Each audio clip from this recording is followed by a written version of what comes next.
so I could do that as well, and I could like stream to YouTube as well. But and it seems like that would like take 15 minutes out of my day, and I haven't got around to that yet in the last 3 years. So maybe next week. Who knows? It'll be exciting. Yeah. YouTube listener, comment on the video if you want us to stream on YouTube. Yeah, YouTube listener.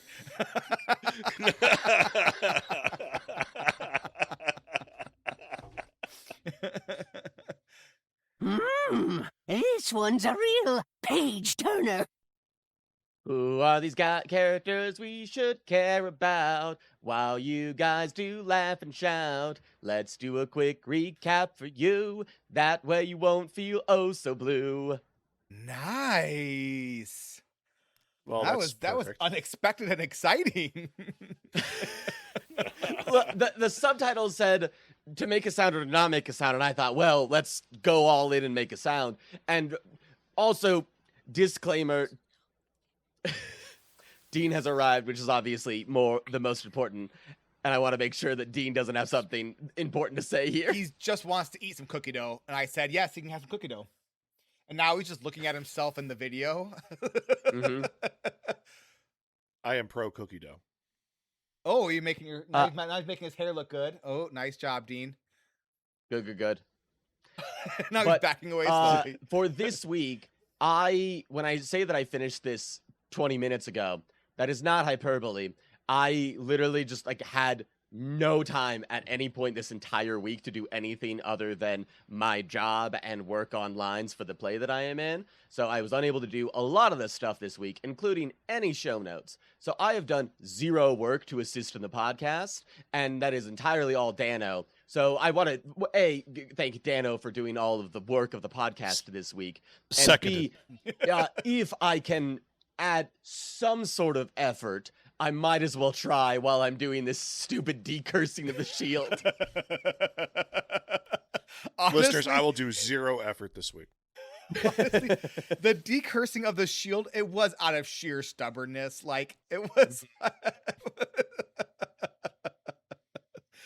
And then it was funny. I was like, you know what? This is so easy. I could just finish learning all the magic this way as well. So I put the magic points up to 4x, and then just kept on doing that for another 45 minutes and finished learning the spells I wanted to know. It was... Oh, that's so smart. I'm gonna go to the ship and grab people that can use spells. Yeah. So I did change out a couple of times to get all the spells I wanted learned. All right, let's do this. So first up is Bannon. We didn't name Bannon, so Bannon died. We got Sally. She's putting the team back together.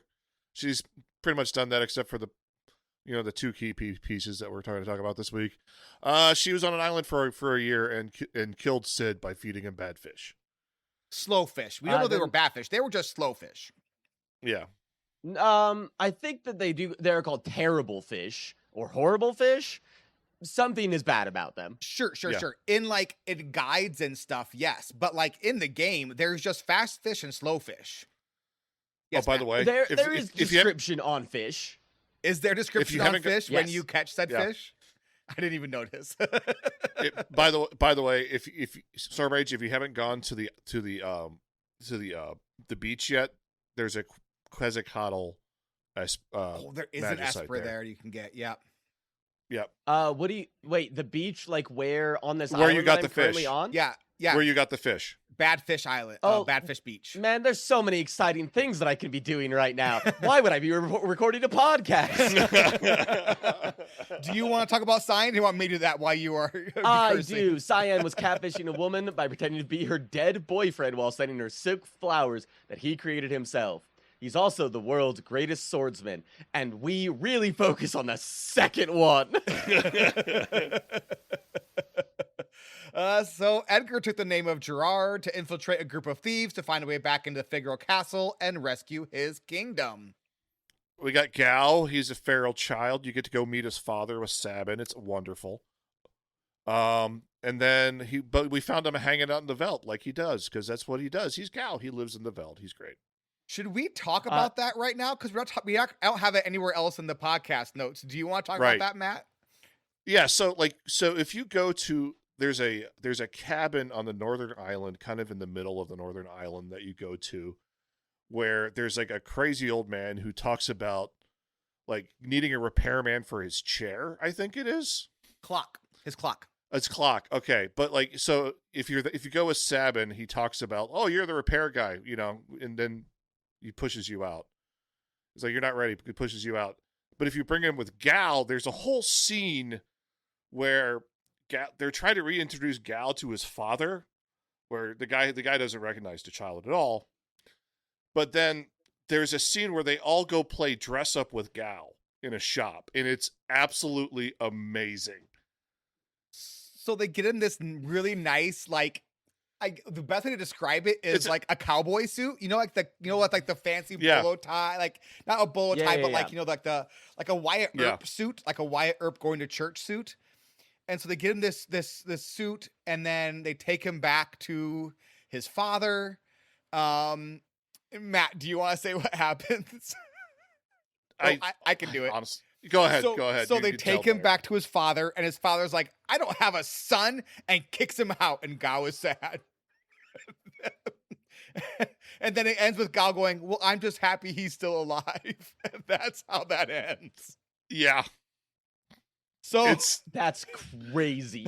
But the scene leading up to it, the scene where there's all the characters are in this shop, like throwing clothes, it's very fun. It's a very fun scene. It's a 90s dressing up the ugly girl montage is what it is. Good. Yeah. But it's Gao, and it's great. Yes, but it's Gao, so he's awesome. Yeah. Next up is Locke. He is currently looking for a treasure to bring his dead girlfriend back to life, who is being kept fresh by a weird old man. And because there is a section that we talked about of things to do where you had to bring Locke, probably a good indicator that we're going to find where he's been at this week. You've got it. We got Mog. He's a dancing, talking Moogle who wields a spear. We don't know where he is. We got Sabin. He holds up a house while Celis rescues a kid. Now he's helping Celis put the band back together, and you can go to visit his old master, Duncan, and he can learn him a final move. It's great. Setzer was sad and depressed until Celis showed up and helped him find his new dream of flying an airship, which is much different than the dream before the world ended. Flying an airship. Shadow, we rescued Shadow from a cave in the Veldt, and as soon as he was healthy, he went to fight in the Colosseum, where we can find him and he will rejoin us. Shadow used to be a thief whose partner died while they were on a job. He asked Shadow to kill him because of what the people chasing them would do to him, but Shadow just couldn't do it. Shadow eventually found himself in Thamasa, where he remained and eventually had, like, we presume, a wife. And then That's typically how children are made. But admittedly, who's to say in Final Fantasy VI if that's the case? I don't know how to break this to you, Stormrage, but that's not how that is done. The wedded process doesn't have anything to do with the actual. I assumed incorrectly. My brain thought that there is that when you said wife, you meant mother, which I'm fairly confident is typically how that function goes. That is how that works. I'm not saying that, like, the wife part isn't oftentimes involved in but, like, it's not necessarily. But you're correct. That is not always the case. So he remained until his child Realm was born, and then he abandoned her and her mother. He left to become an assassin because he thought they would be better off without him. Oh, and his name is Clyde. He's Clyde, the ninja assassin. We got Strago. Clyde. Yeah. It's bad. Clyde. It's really bad. Hey, Final Fantasy VI, you straight up did a bad job. To be fair, his partner was named, something adjacent to Bonnie. Yeah, cool. A thief? Yes. A ninja named Shadow? Absolutely not. But they were the Shadow Hi, bandits. guys. My name's Clyde. I like going to Daytona, and my favorite activity is doing my taxes. Thanks for being here today. I'll be honest. As a person who was a teen in the 90s, I would guess that the vast majority of Clydes were super into ninja stars. And Oh, 100%. that is a hill I'll die on. And if you are a Clyde out there, thank you for listening. This is all in good fun. Watch our YouTube listeners named Clyde. Oh no, our YouTube listener. And was really into ninja stars in the 90s. We got Strago. Strago joined a cult when the world ended, and he thought Realm was dead. She snapped him out of it and lied to him so she would hunt the beast that eluded him when he was a young man. In a totally optional quest that we totally was optional to do. That was my bad. Unlike the cursed shield, which is obviously mandatory. I mean, once you know you can do it, you have to do it. It's like one of those, it's like a glitch in the brain. Yeah, look, sometimes you just know, hey, I've got an hour where I could be doing something in addition to talking. As long as it doesn't actually take any brain power, I'm probably fine. And you go, all right, yeah, I'm bad enough at this game that I could use the strongest shield in the game. That sounds like something that would be useful as we head to the end game. Yep. Next up is Realm, who is a mage who can draw monsters and make the drawings attack. She was painting a possessed painting owned by the richest man in Jador, and we helped her destroy that painting. She has pretty bad abilities, but has the highest magic stat in the entire game, so you give her a lot of magicite, and you just grind through, just like a cursed shield, and she becomes pretty good. Yep. Don't worry about that drawing stuff. Just let her cast the spells. I gave her What about dual cast, and she just mowed through the end of the game. What is dual cast? And also, Matt, I know what question you're going to ask, and I would like the answer to that question as well, please. So she has a ability from a relic called Control. Is that any good? No, not really, because it takes forever. So you use it, and then it controls, and then you have to go through a whole other cycle before you can use it. So like it's very useful if you are trying to get like lores for Strago. That is it's useful for that because then you can go to specific places and then just use control. Cast it. And then cast it, yeah. But beyond that, not really. Not when she has like her magic stat the way it is. Well, seeing how useless like Strago's lore abilities are, except for the one that we specifically got last week. Good. I mean the aqua rake that you get is just good as well. That's just a really good MP efficient spell. So is it okay? Yeah, because the other one's like 65 MP and it feels like it doesn't do enough. So yeah, aqua rake is just like for 22 mana, it's just very efficiently good. Yeah. Okay. Dano, you mentioned dual casting. What does that mean? So I'll talk about that during the optional stuff, but at the top of the cultist tower, we'll talk about that though. Great. It's worth it. And with the ability to turn off encounters, that's actually not too hard to get, just so you know. Yeah. Terra believes she is powerless in this new world and is living with the parentless children of Mobilz and a couple of teens who are making questionable choices. We got General Leo. He died. Indeed. Kefka killed him. Rip. We have Kefka. He's the bad guy. Have we seen him once? Nope. But he's there, and we're gonna fight him. And every time we recruit a new character, they go, let's go kill Kefka. And Dano says, not yet. We could have gone and killed Kefka the minute we got the airship, just so you know. Or tried to, at least. Tried to is the correct answer. Ultros is a purple talking octopus who now serves as an usher at the Coliseum. Mm-hmm. There's Emperor Gastal. He's responsible for all this mess, honestly. And he's dead.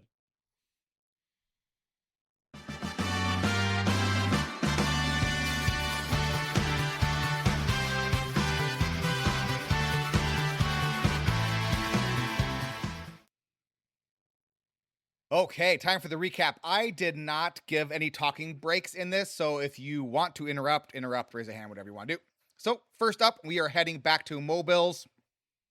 We return to Mobilz to see our friend Terra, the kiddos she adopted, and a pair of teens who are making poor choices. Hopefully, they stop making those poor choices. We enter town, and one of the teens, Dwayne, is alone in an unused house. He tells us that he doesn't know what to do because Katarine, the other teen, is pregnant. We don't know what to do either, so we just walk away from him. We head to the house where everyone is living, and the children tell us that Katarine ran away because Dwayne wasn't being nice to her. Apparently, men still won't take responsibility for their actions, even in a post-apocalyptic magical hellscape. We look for Tara, but she's gone. Maybe to go look for Katarine, we're not sure. After wandering around for a little bit, we find a hidden staircase in the house Dwayne is in and find Tara talking to Katarine. Tara's excited to see us, probably because she has no idea how to deal with this mess either. Yes, STORMRAIGE. Now, Dano, I have an extremely hypothetical question for you, and you're going to think to yourself, is this perhaps not a hypothetical and something that STORMRAIGE is currently contemplating? And I assure you, it is simply hypothetical.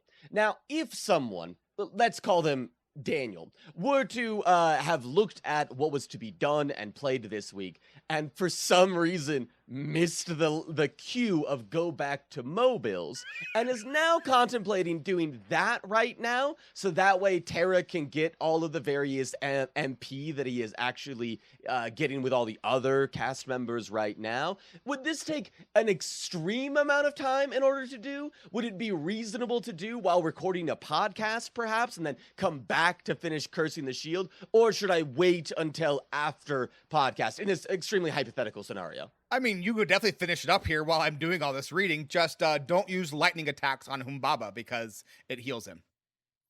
Great. Thank you for answering my extremely hypothetical question. And make sure you put your two most powerful characters at the top of the screen, at the bottom of the screen. Hypothetically. Right. Thank you. Yeah. So anyways, Katarine says she is super excited that she is going to have a child. But when she told Dwayne, he turned cold all of a sudden. What a winner. Dwayne then comes downstairs and says he doesn't know how to handle this, as if Katarine is some sort of expert. He apologizes for acting like an idiot and asks her to come back home with him. But before she can answer, Humbaba attacks again. We run out to fight the ancient monster, and it uses Humbaba breath to knock two of our party members out of the fight. What are we going to do? This fight is going to be super hard now. Fear not, because Tara flies down in Esper form to save the day. The two remaining party members plus Tara kick Humbaba's butt and save the day. The kids and the teens run out to congratulate us on killing the demon, but run in fear at the sight of Esper Tara. This makes her sad, but one of the little girls is like, oh, this is Tara. I can tell it is her by looking into her evil red eyes. Then everyone runs over to hug her, and she is like, I can fight again because of the power of love. So she tells the pregnant teens and the children that she adopted that she is going to go kill Kefka to make the world safe again. And that she'll turn one day again. Probably. Hopefully. Probably. We hope. Yeah.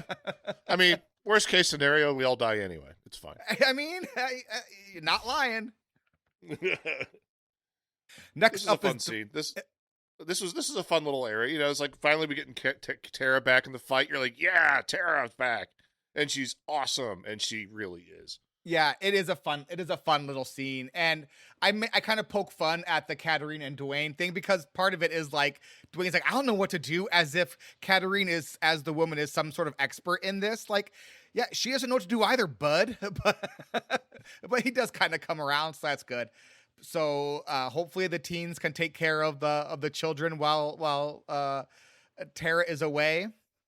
But it is fun, kind of seeing Tara get her mojo back. So I mean, it's a nice little bright spot of like, yes, there is life returning to the world at this point, and we have something to fight for now. If we have that unborn child to save. So yeah, that is good.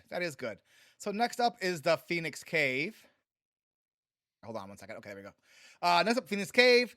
So now we've got Tara, so let's go find Locke. Now, where is Locke, you are asking? That's super easy. We just need to examine the clues we've collected. First, we were told by a former Imperial soldier that we should talk to the Emperor twice. Well, that's useless because the Emperor is dead. But wait, what about that portrait of the Emperor on the wall of Owser's Manor in Jador? Maybe something will happen if we examine that portrait twice. Holy buckets, a letter from the Emperor popped out, and it says there is some super rare treasure in a star-shaped mountain. Okay, now that's something we can work with because we know from the old man keeping Locke's dead girlfriend fresh that we'll find him wherever the rarest treasure in the world is located. So if we fly around looking for a star-shaped mountain, looky there, it's a mountain with 5 points and a cave at the top. Let's go there. This cave is so big that it requires 2 teams. So we put together 2 teams and enter the cave. This requires 8 people. You don't have to have 8, but it is easier with 8. The cave is sealed, but upon stepping on a switch, an entrance opens. The second team goes in while the first team keeps the door open until the second team can find another switch to open a door for the first team. The dungeon continues this way until we find a room full of lava and some treasure chests. Luckily, we have 2 teams with us, and while one team finds a switch to drop some rocks, the other team can leap over the lava with those rocks. But what about those treasure chests? Well, the other team is stuck in place by some spikes, so we just need to find a switch to lower the spikes, and once the spikes are lowered, we can destroy a dam that is keeping back the water, which cools the lava and lets us open the treasure chests that are empty. Do we know any treasure hunters? This is great. Locke is here for sure. But wait, is that a dragon? Oh no, the red dragon. We better kill it. It's weak to ice and water, so we just do that and kill it. The red dragon was guarding a treasure chest. Ooh, it's a dragon horn. That makes someone wearing the dragoon boots attack up to 4 times. Sweet. Thanks, red dragon. Also, the dragoon boots and the dragon horn on Mog or Edgar are awesome. Because the dragoon boots with a spear does double damage, and the dragon horn lets you attack 1 to 3 times extra. So you could do 4 attacks at double damage. It's fantastic. It's so good. Now, where in the heck is Locke? Oh, he's just a little bit ahead of us, looting the final treasure chest in the cave. Well, that's lucky. Locke celebrates. He just discovered the legendary treasure. What makes this more exciting is that it is the magicite of the Phoenix Esper. Surely that will work, but oh no, the magicite is full of cracks, and Locke is worried that he won't be able to bring back his dead girlfriend who's being kept fresh by an old man. Well, there's only one way to find out. Locke places the Phoenix magicite on his long dead but still fresh girlfriend, and it explodes. Sad. I guess the magicite was too old and too weak to bring his dead girlfriend back to life. But then she opens her eyes. Holy crap, Locke and the weird old man succeeded in bringing Rachel back to life. They are also surprised. Rachel's all like, "Hi, Locke. The Phoenix used the last of its power to give me these final moments, but I'm going to have to leave soon. But I just wanted to see you one last time. Let me say the words I never got a chance to say. Thank you. Now it's time for me to go. Please cut free from the chains that bind your heart. Give your love to the one who has that place in your heart now. Love her as you love me. Phoenix, be reborn and give your power to Locke." Then she floats into the air and disappears. And that was directly quoted from the game. Wasn't that sweet? Here's how I wanted to recap it. Rachel's all like, "Hey, Locke, this was weird, but I'm glad I got to say goodbye, but I'm totally dead, and you've been kind of weird about all this, especially to Celis, who's been nothing but patient, so maybe let the past go and live in the present. Hasta luego. Blah, I'm dead." Yes, STORMRAIGE. This is crazy. In like Yes. so many levels is this crazy, because the implication is this magicite is too cracked in order to bring this person who has died back to life. And then we immediately equip said magicite. And what does the magicite teach? What spells does it teach us? What is its ability in the game? Viaga. Raise. And? Raise. And re-raise. Correct. So it Raise and still re-raise. does have the power to bring people back to life. It just doesn't have the power to bring this one person back to life, but it has the power to reform itself. It's so much of this was weird. I mean, to be fair, that is the myth of the Phoenix. The myth of the Phoenix is that it dies and is reborn and then gets sick and then dies again and then is reborn. It is so like it being it getting old and sick and breaking and then being reborn is the myth of the Phoenix. So I do think that's good. I think that fits. Yeah, it uses the power of Rachel to come back as a fully functioning magicite. Now So does it take Rachel's life? I mean, let's be honest. we have the ability to bring back the dead already, and we've had it Yeah. for like most of the game. And she's been Right. fresh this entire game because of the old man keeping her fresh. So at any point, even without the ability of re-raise, which, you know, is like a preemptive raise, so you cast re-raise and they die and they raise back to life. And then arise, which is come back to life with full MP and HP. Even we just had raise. So at any point we could have brought her back to life. Like, presuming that raise does that, brings a dead person, we could have just cast it on her at any point, which is the problem with like come back to life magic in a game where people die. Yeah. Like, it just doesn't ever make sense. Like, well, we've been keeping bringing back to life the entire time. So I mean, Celes has a cure spell, and she could have used that on Sid, but instead she force fed him fish until he dies. I mean, Phoenix Down items exist in this game, and you could just buy I them know. at every shop.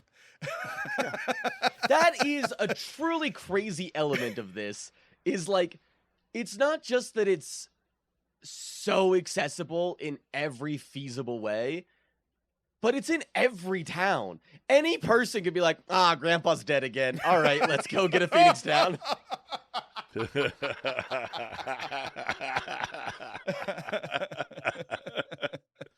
Yeah, it is one of the mysteries of the RPG with like the raise ability is that's why I like the KO versus the dead. Like when they're Yeah. knocked out and then they have the ability to unknock out. I think that makes much more sense from like Yes. a lore's perspective. Yeah, Yeah. but undead dying to smelling salts doesn't work. it truly doesn't. Oh, this stinks. I'm dead again. So they leave the weird old man's house, and Locke is like, holy crap, and then runs back into the house. He returns and says, here's all the treasure I got from the Phoenix Cave, and we get some sweet loot, along with the Phoenix Esper that magically appears in our inventory. So, we have a thief. Let's go to Narshe. We enter the town and are attacked by monsters. Narshe is completely deserted and overrun. We fight our way through town, eventually finding an old man in one of the locked up abandoned shops. He says he has been waiting for us and presents us with some magicite. He tells us that he ran a weapon shop for 70 years and never felt anything more powerful than that. And if we want, he can make a weapon out of it. So we can either take the Ragnarok magicite and learn the magic, its Ultima, by the way, the most powerful spell in the game, or he can turn the magicite into the sword Ragnarok. This sword is very, very good. But we can bet it at the Colosseum for the best sword. This means we have to uncurse the cursed shield to learn Ultima, but we're a video game podcast. We all totally have time to fight 250 battles with a shield that curses the wearer, as proved by STORMRAIGE. I did not know that there was another way to get Ultima, and I saw that this is the best thing in the game. Then I went, well, I guess I'll take it. It's it's just easy. I mean, honestly, Ultima is probably better than the sword because you can teach Ultima to everybody. I mean, everyone can also equip the shield and learn it as well. But it's honestly, you're fine because like one person having the sword isn't going to really change the game necessarily. So, but I did it, and I gave it to Locke because he has Mug. So where do you get the cursed shield, you ask? That's a great question. We break into another house in Narshe, and a dude is lying in a bed, obviously quite injured, and says, here, take this shield. If only there were a way to lift the curse, it would easily be the finest shield in the world. Easy peasy. Now, what else to do? Wait, didn't we run into the lone wolf when we were entering the town, and didn't he say something about the only living thing here was some random Moogle? I bet that's Mog. We head to the Moogle cave, and sure enough, it is Mog. He thought we were all dead, so he was just hanging out all alone in the Moogle cave. Apparently, all the other Moogles also died. That's sad. But he seems happy to see us, though, and rejoins our party. He does a little dance and says Yeti will probably join us as well. Who is Yeti? Another Moogle? Let's go find out. We wander through the caves for a while, and holy crap, it's the ice dragon. It looks like a cute little guy, but it is not cute. It is tough. Luckily for us, we have fire magic, so we kill the ice dragon. Onward in search of Yeti. Wait, wasn't there an Esper at the top of this hill? Yeah, the one that started this whole shebang. There it is. I wonder if it'll talk to us. Nope, it just wants to fight. Yikes, it's casting Blizzaga, Firaga, and whatever that lightning Aga spell is called. We defeat it, and it's like, hey, you broke my seal of ice, and you have Magicite. Who are you? But before we can give it an answer, it says, you know what? I don't care who you are. But wait, what is that devastation in the air? Has the War of the Magi lasted 1,000 years? And again, before we can answer, it says it will put its faith in us and turns itself into Magicite. Weird. But at least we can learn Firaga, Blizzaga, and Thandaga now. Yes, STORMRAIGE. This game just makes such wild jumps sometimes.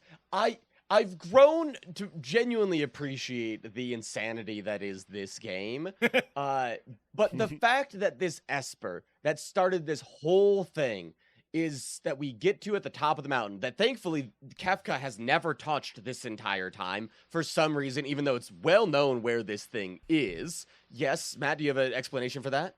Yes, because we fought him in the battle, like, of Narshe, where him and his armies tried to come up and take it, and then we like kicked his butt and he ran away. I mean, he is like a god king now, so he could go get it now if he wanted to.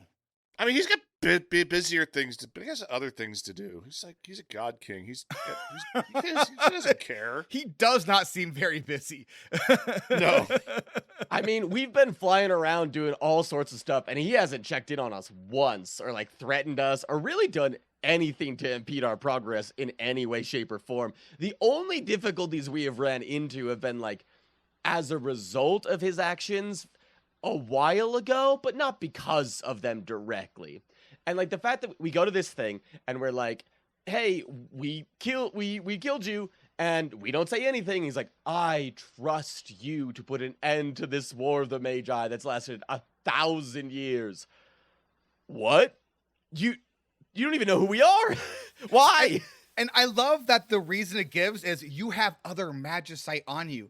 That must mean you're trustworthy. No, that just means we could have murdered a bunch of your friends. Like, yeah, fun fact, so does Kefka. Yeah. Like, just a truly bold assumption. And I do love that there is also like all of these trapped and almost dead but not quite dead Espers have like knowledge of the last 1,000 years. Like maybe they're just done. They're like, you know what? I need to shuffle off this mortal coil, because like being trapped in ice for 1,000 years, not fun. Yeah, I've Right? actually got better things to do. So that Esper is gone now, and that opened up a new cave. Maybe that will lead us to this Yeti fellow. It doesn't seem like it. It just led to another cave that happens to be decorated with a bone carving that has a piece of Magicite in the mouth. Well, we'll take that, thank you very much. But wait, what is that noise? Holy buckets, it's an actual Yeti, and it attacks us. And then we beat it. Mog is all like, I'm your boss, Kupo. You're going to join us, Kupo. And the Yeti is like, okie dokie, master. I'm Umaro. See you on the airship. He says in fewer words, though, because he is a Yeti. Yeah, STORMRAIGE. If you don't bring Mog with you because you don't listen to the game tell you, hey, I have a friend who listens to anything I say, the Yeti does just like sulk in the corner after you've beaten him and will not talk to you anymore. Do you have to bring Mog and then have him demand to be the boss? Yep. He does go into a corner like a sad dog. It's very funny. Mm-hmm. I do love STORMRAIGE. You're very good at this game. Yeah, really solid at it. No Terra. Didn't get Mog the first believe it or time. not, I do have Terra now.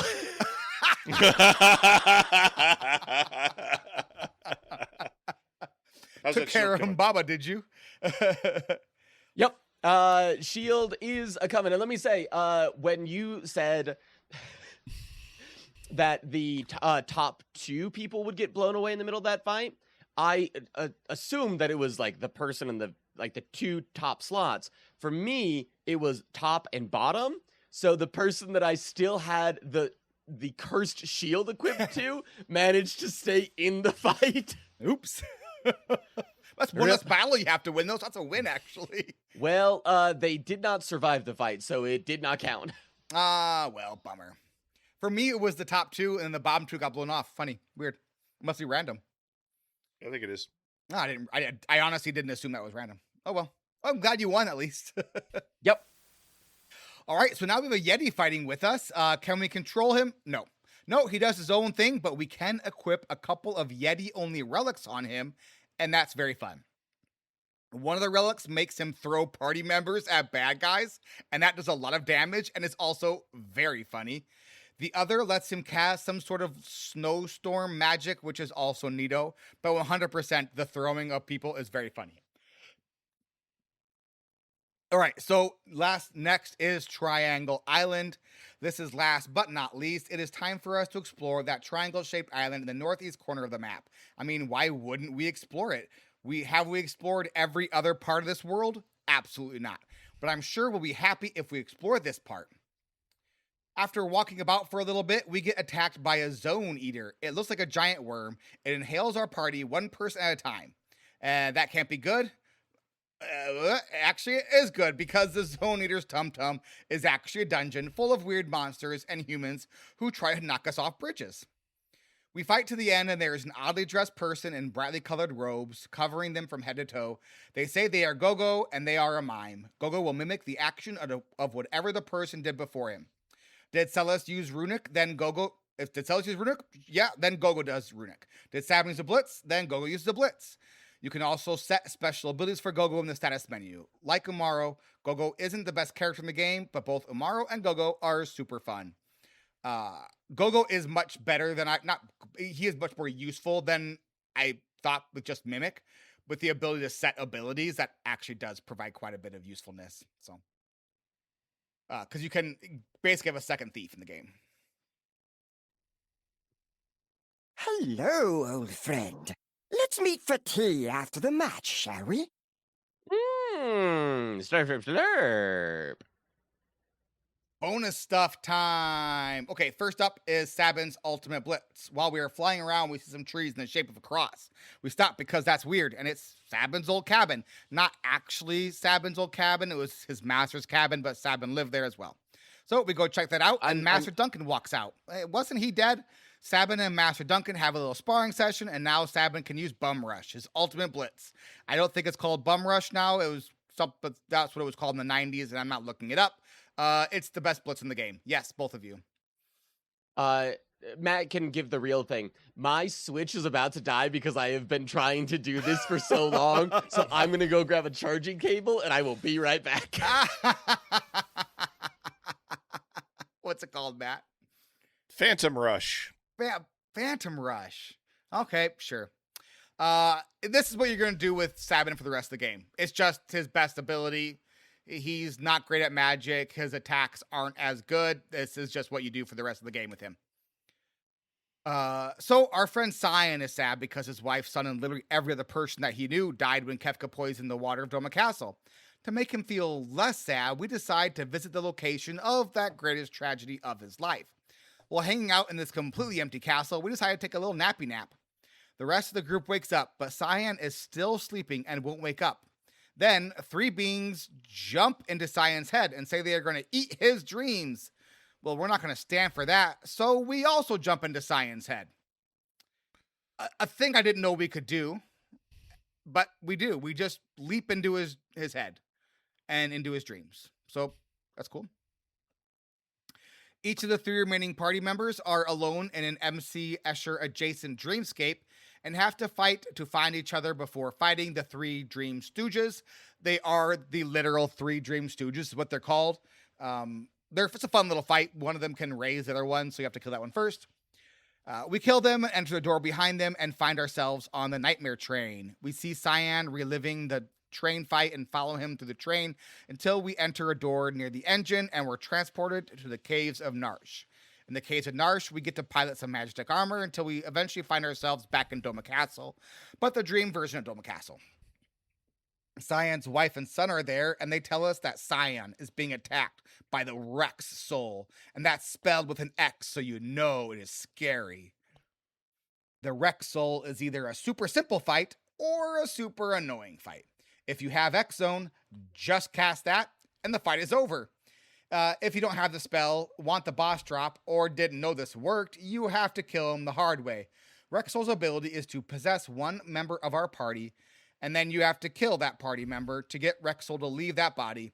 Rinse and repeat until you have killed Rexol. Yes, Matt. This is the worst fight.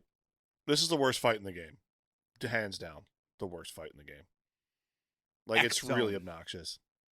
Yeah, but I don't have X-Zone, so I had to like, kill. I had to kill Realm a bunch. He kept on taking over Realm's body, which was weird. He takes over no body. You just get to kill one of them. It doesn't matter which body you kill. Oh, you just one of them? I just killed. I thought. Oh, is it okay? It just looks So like I he would- attacks the one in the center, but I believe that I think it's any one of them, and you just kill one of your party members. I believe that is correct. I believe that's correct. Okay, I thought I had to like figure out which one it was. Like, Mm-mm. How it do was you all get zero. X Zone? I have it. I'm not sure where though. I can look it up if you want.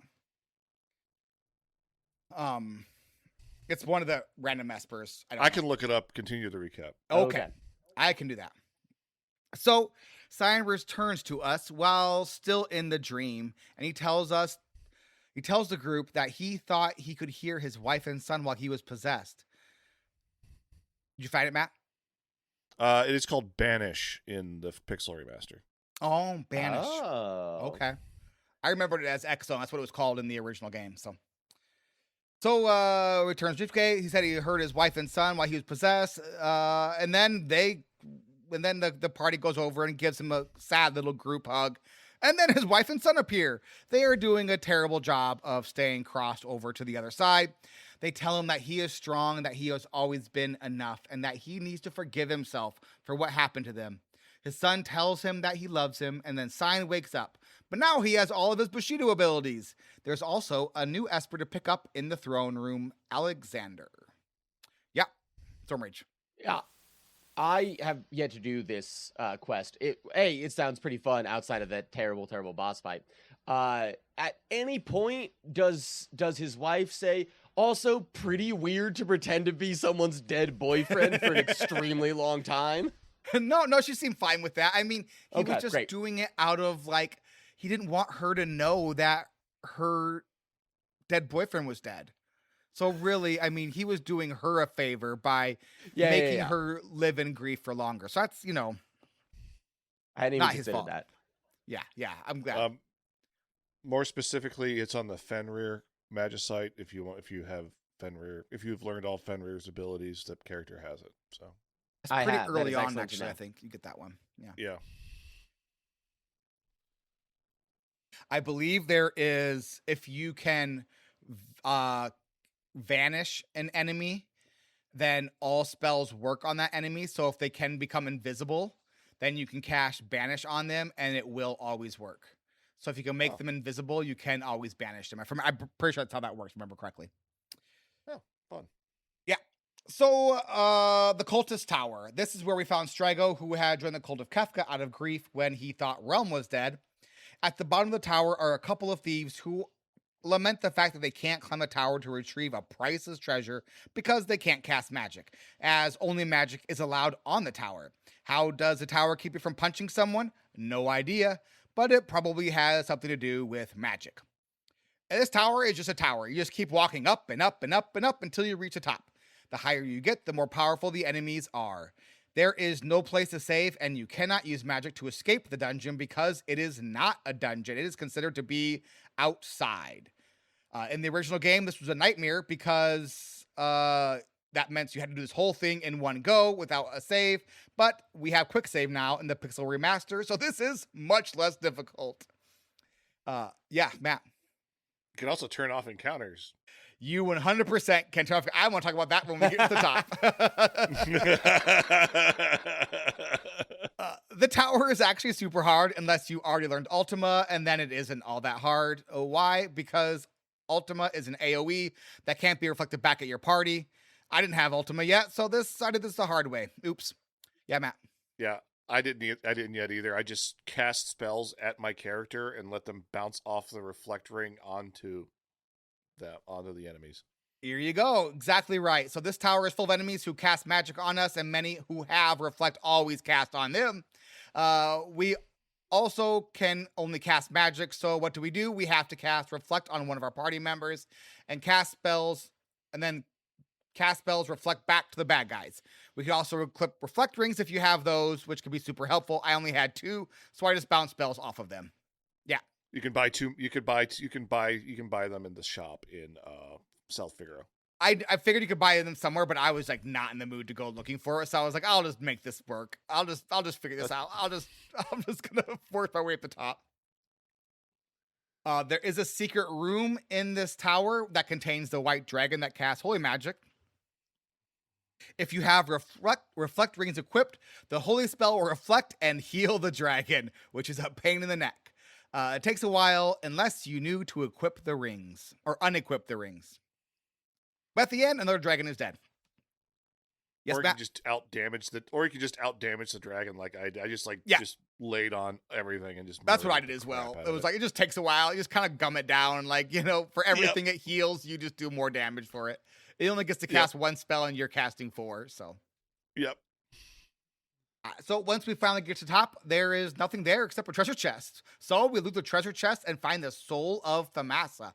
This turns the magic ability into the dual cast ability, letting you cast 2 spells every turn. And it doesn't double them. So like you can cast Cura on someone and then cast an attack spell, or raise and then cure. And then, so it's super great. Or it does use the MP of both spells though. So you'll be like using the that one mana spell to get your spell power back, but it's worth it. Your MP back. We exit. Or Ultima Twice is good. Also, Ultima Twice is also very good. Yeah, Ultima Twice is what I did against Kefka with Realm. So we exit, and a bunch of cultists climb the tower and block us from leaving until the magic master attacks us. He casts a bunch of spells, and we cast a bunch of spells. Eventually we win, but as he dies, he casts Ultima, which kills our entire party. Remember how I said in the vanilla game there is no save point? Well, have fun reclimbing the tower, sucker. This time, use Rasp to steal his MP, cast Berserk on him so he can't cast spells, or cast Re-Raise on one of the members of your party. Now, that's crazy. over. Yeah, I know, right? Now that that's over, we get to fight our way back down because teleport doesn't work outside. Luckily, we are playing the Pixel Remaster, and we can just turn off encounters. So you had to fight if you died anywhere on the way back home, you had to do everything again? You did. You sure did. Yeah, this was the brutal test of everything in the SNES version. This was the hardest thing in the game in the SNES version. Yeah, and just running up that tower, praying you didn't get any random encounters. Yeah. But I mean, it's worth it when you get to the top though, because that spell is that relic is insane. Yeah. All right. So remember those thieves that told us about casting magic? Well, one of them tells us about someone waiting for us at Narshe. We already figured that out. Thanks, though, bud. But another one tells us that for 100,000 gil, he'll tell us a secret. Why not? We give him 100,000 gil, and he tells us about an ancient castle under the ground. An underground ancient castle. Well, we have a modern castle that can go underground. Maybe we should give that thing a ride and see what happens. We do, and it gets stuck between the 2 deserts. We hop out, and it's a castle from the War of the Magi. Not only that, but we get to see some kind of fun flashbacks. It turns out that during the War of the Magi, Esper just didn't, kill themselves to become Magicite. They fought alongside humans and would be considered members of the kingdom. The Esper in this kingdom is Odin, and he loved the queen of this castle, and she loved him back. Unfortunately, love between a human and Esper was forbidden, so they kept this secret. Eventually, the kingdom was destroyed by a rival kingdom with an Esper of their own who could turn anyone and anything to stone. Odin was defeated in battle and turned into stone. When we discover statue Odin, it turns itself into Magicite. And not just any old Magicite, but Magicite that teaches us the meteor spell. Sad for Odin, sad for the queen, but good for us. Yes, Matt? If you bring Tara along in this situation, there's like she has like a bit of an emotional moment, like when she realizes that it's, like a human and an Esper that got together, or very Like couldn't get Tara's together. parents. Exactly. Paris parents, but these Espers were much more powerful. Yeah. If you continue to search the castle, you will find the Queen's diary, and it tells us of their star-crossed lovers' story, which eventually leads us to a secret passage. At the end of that secret passage, Matt, I'm begging you to stop highlighting stuff randomly.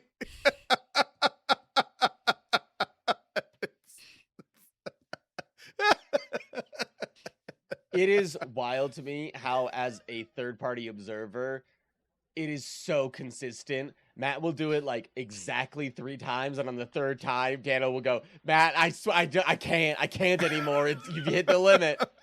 And it's not like it's just highlighted. He's like highlighting it and highlighting. It's like he's like trying to read the show notes on hard mode.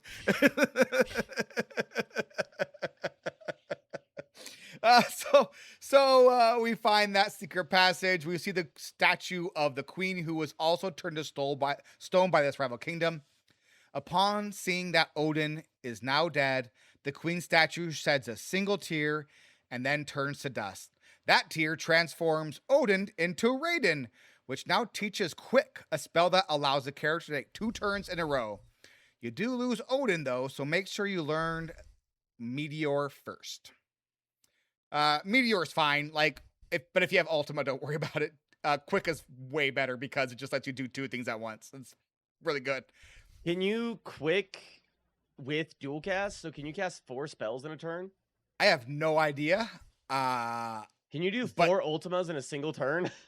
It'd be pretty awesome if you could. I mean, it lets you do 2 turns in a row. So I imagine it like stops everything and you take a second turn. So it seems like yes. Yeah, I would assume so, but I'm not entirely certain. Try that next week and get back to us. Great.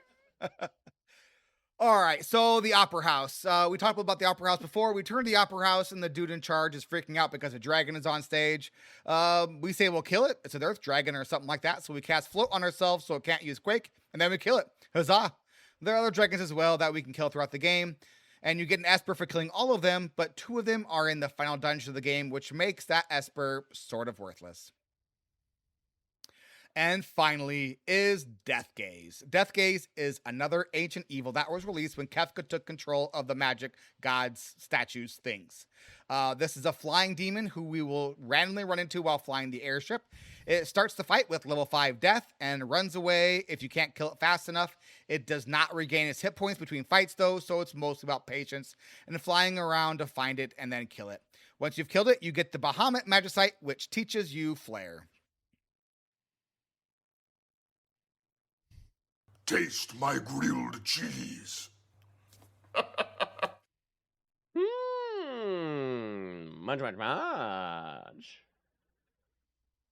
I've got the first good, and I felt quite vindicated about being right about Shadow. So I did not know about these. So Torby in Discord was like, don't forget to sleep in 4 inns with Shadow. It can't be cheap inns or free inns, but if you sleep in 4 inns, you'll start to get the Shadow cutscenes. And so that's how we need to go look for them. And that's how you get there are 5 cutscenes in total that you get for Shadow. The 5th one we actually see, but where he leaves Realm. And we don't know it's Realm at the time, but where he leaves Thalmasa. And the other 4 where we see his backstory is through dreams in those inns. And they're really fun. They're really good. They kind of add a lot of backstory. We learned that his name is Clyde. And I felt quite good that he was Realm's dad. I thought it was kind of awesome. So, and he does never come clean to Realm. So, like, she just doesn't know as far as she knows. Which is fine. I mean, who wants a dad named Clyde? I have no problem with the name Clyde, by the way. I have no problem with the name Clyde. It was just so unexpected that his name was Clyde. That might have been one of the meanest things that has ever come out of your mouth, Dano. I don't have any problem with the name, but I think Clyde is a perfectly good name. It's just such a fun goof. Here's the thing. There's nothing wrong with that name other than it doesn't belong on a ninja named Shadow. But the statement, who wants a dad named Clyde? Just every dad out there named Clyde catching a stray.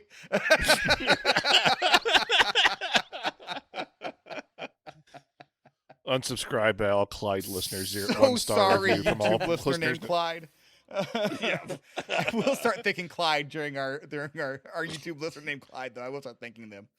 But not so good as Clyde.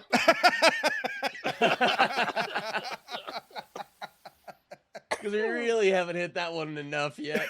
Typical Squelch fashion. Let's hit the joke until it is only funny to us, and then hit it 3 more times. I mean, the fun part was it 100% started only funny to us. And so, Yeah, I mean, that's fair. really, it doesn't matter that we beat it into the ground because it was never funny to anybody else either. What's our best good? The dragon fights. I love the dragon fights. Once I got over seemingly thinking how tough they are, but really they're just like elemental checks. It's like, hey, do you have ice magic? Great. Hey, do you have lightning magic? Great. Hey, do you have a ability to float? You do. All right, you're in good shape. You know, it's or like, can you out damage a holy heal? Yes. Good. You're good. You're good. You know, they're just like minor speed bumps to test your effectiveness more than anything. Yeah. And you also get some really good loot. So Yeah. They're fun and they're avoidable too. Like, yeah, 100%. walk around them. Like they are very avoidable. Yes, they are, and I am grateful for that. He asks each traveler 3 questions. 3 questions. That's a magic number. I will ask myself 3 questions. Hey Matt, what are you liking so far?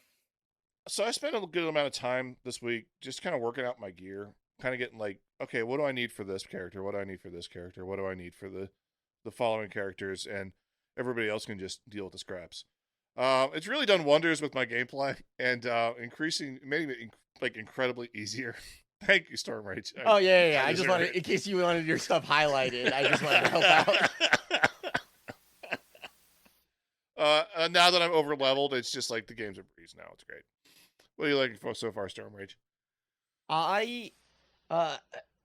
Now that I've gotten to the point where I'm actually unlocking kind of like the final level of magic, it does feel more interesting because a lot of the stuff up until like this week's was, well, I've got Fira and it's just not as good as, truth be told, any of my other characters' physical abilities.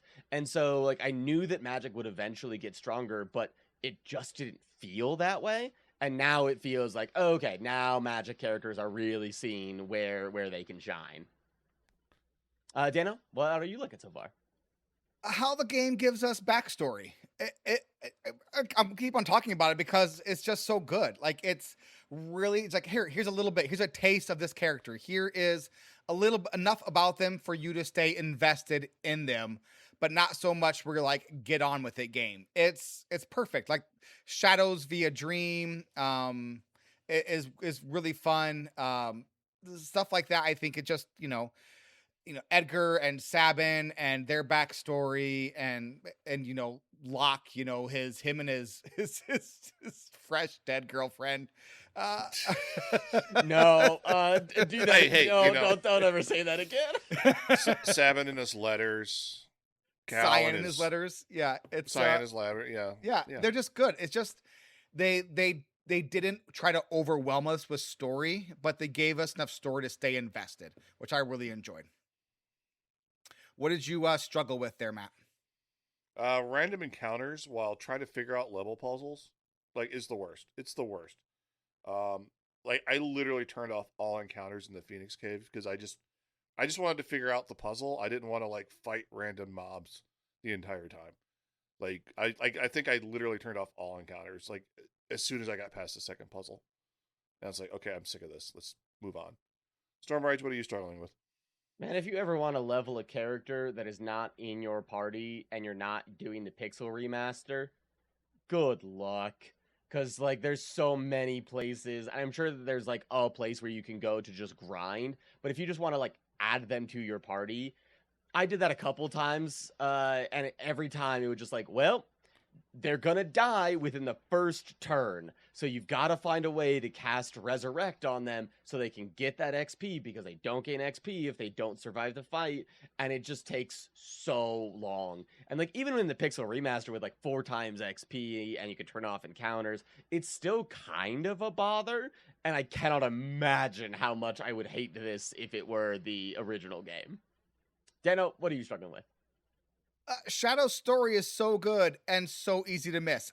I did not know it existed. I honestly, when I said last week that you have to connect the dots, I assumed you just had to connect the dots. And Torby's like, yeah, no, it's all in the game. And you just don't know it unless you're going and sleeping in inns, which, like, who does that? Like, when I needed an inn, especially in, like, the World of Ruin, I just flew to Thamasa where you can sleep for 1 gold. Like, like I just wasn't going to go spend 250 gold to sleep anywhere.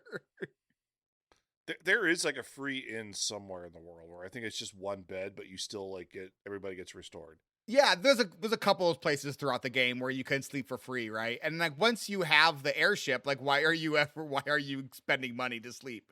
Except for like convenience. So yeah, that I thought was like it's so easy to miss. You're never gonna see it, but it was super cool once you got there.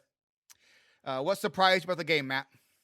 I talked about it a little bit. The dragon battles are really fun. They aren't hard. They aren't difficult. They're just big. There's little, if you figure out the tricks, there's like, it's pretty easy. Also, Edgar's jump ability now does an amazing amount of damage with the horn. Like it's just like, I think he did a 4-hit combo where each hit did over 5,000. And it was just, I think I just murdered one dragon completely because like when Edgar fell on him 4 times, it was great. STORMRAIGE, what surprised you?